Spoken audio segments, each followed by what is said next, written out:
Hello students, तो चलिए आज हम लोग शुरुआत करते हैं क्लास 10 के एक्सरसाइज 6.3 के क्वेश्चन नंबर 15 का, जो कि है a vertical pole of length 6 metre cast a shadow of 4 metre long on the ground and at the same time a tower cast a shadow of 28 metre long.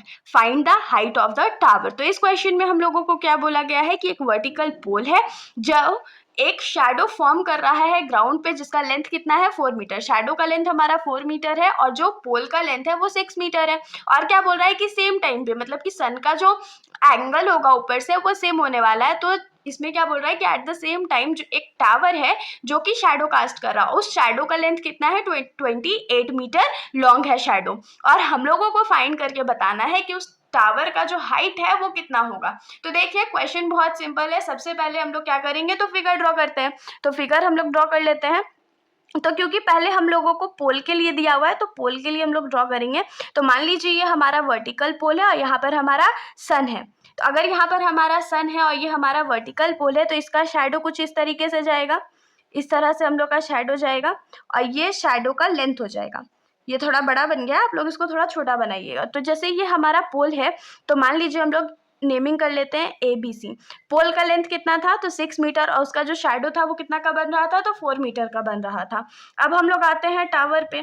तो tower के लिए भी तो सन वही है, तो उसका भी एंगल सेम होने वाला है, मतलब ये एंगल इसके बराबर होने वाला है। ठीक है, तो ये क्या हो जाएगा,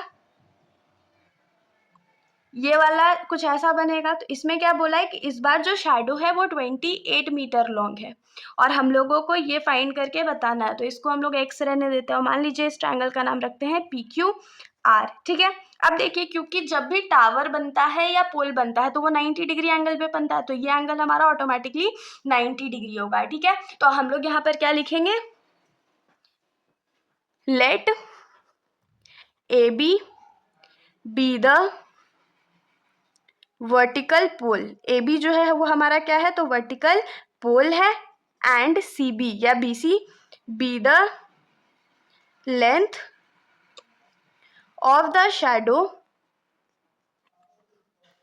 ऑफ द पोल। तो इसमें हम लोग पहले ही बता दे रहे हैं कि AB जो हमारा है वो पोल है और CB या BC जो है हमारा वो शैडो का लेंथ है। उसके बाद सिमिलरली हम लोग दूसरे वाले ट्रायंगल के लिए भी लिखेंगे कि let PQ be the tower and RQ be the length of the shadow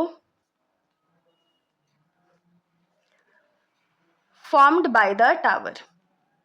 इतना आप लोगों को समझ में आ गया। तो अब हम लोग सबसे पहले इस वैल्यू को फाइंड करने के लिए क्या करेंगे, इन दोनों ट्रायंगल्स को आपस में सिमिलर प्रूफ कर देंगे। अगर इन दोनों ट्रायंगल्स को हम लोग आपस में सिमिलर प्रूफ कर देंगे तो हम लोगों को क्या मिलेगा, इन दोनों साइड्स मतलब AB बाई PQ जो है वो BC बाई QR के बराबर हो जाएगा, प्रोपोर्शनल हो जाएगा। तो चलिए हम लोग इसको फटाक से दोनों को सिमिलर प्रूफ कर देते हैं। तो हम लोग लिखेंगे in triangle ABC and triangle PQR।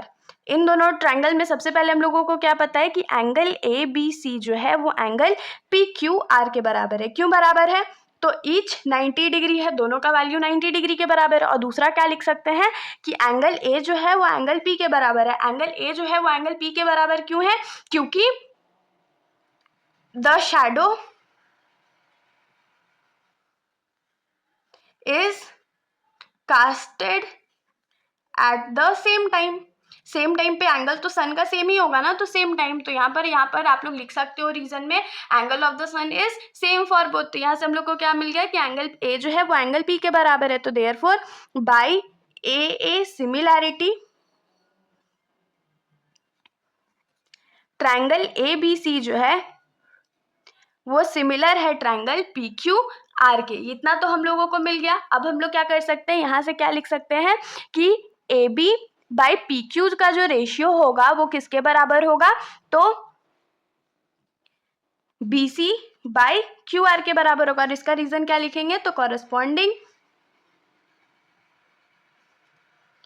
Sides of similar triangles. तो इसका रीजन हम लोग क्या दे देंगे, corresponding sides of similar triangles, ये हमारा रीजन हो जाएगा। अब देखिए AB by PQ is equals to BC by QR मिल गया ना, तो हम लोग इसमें वैल्यूज पुट कर लेते हैं। तो हमारा वैल्यूज़ क्या है, ए बी का वैल्यू हमारा कितना था, तो 6 मीटर था, और पी क्यू का वैल्यू हम लोग पी क्यू ही रहने देते हैं ना, तो आप लोग इसको एक्स भी मान सकते हो, is equals to B C का वैल्यू हमारा कितना था, तो 4 मीटर था, बाई क्यू आर का वैल्यू जो था वो हमारा 28 मीटर था। तो हम लोग इसको सॉल्व कैसे करते हैं, क्रॉस मल्टीप्लीकेशन के थ्रू। तो क्रॉस मल्टीप्लाई करेंगे तो ये क्या हो जाएगा, 6 metre into 28 metre is equals to 4 metre into P Q. तो हम लोगों को तो सिर्फ पी क्यू चाहिए, तो हम लोग पी क्यू को फ्री कर लेंगे, और पी क्यू को फ्री करने के लिए हम लोग क्या करेंगे, तो 4 मीटर जो लेफ्ट साइड राइट साइड में मल्टीप्लाई में है उसको लेफ्ट साइड लाएंगे तो वो डिवाइड में चला जाएगा, is equals to P Q हो गया। तो ये मीटर और ये मीटर कट गया, 4 7 जा 28 होता है। तो हम लोगों के पास क्या बचा, 6 metre into 7 is equals to P Q. तो 6 7 जा कितना होता है, 42 होता है। तो पी क्यू का वैल्यू कितना मिल गया, तो 42 मीटर मिल गया। तो यहाँ से क्या लिख सकते हैं कि therefore the length of the tower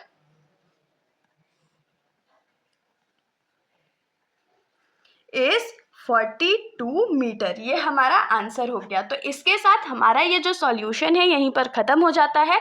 अगर आप लोगों को कोई भी डाउट हो तो आप लोग कमेंट सेक्शन में पूछ सकते हो, वरना अगर आप लोगों को वीडियो अच्छी लगी तो वीडियो को लाइक करिएगा और मेरे चैनल को बिना सब्सक्राइब करे कहीं मत जाइएगा। Thank you.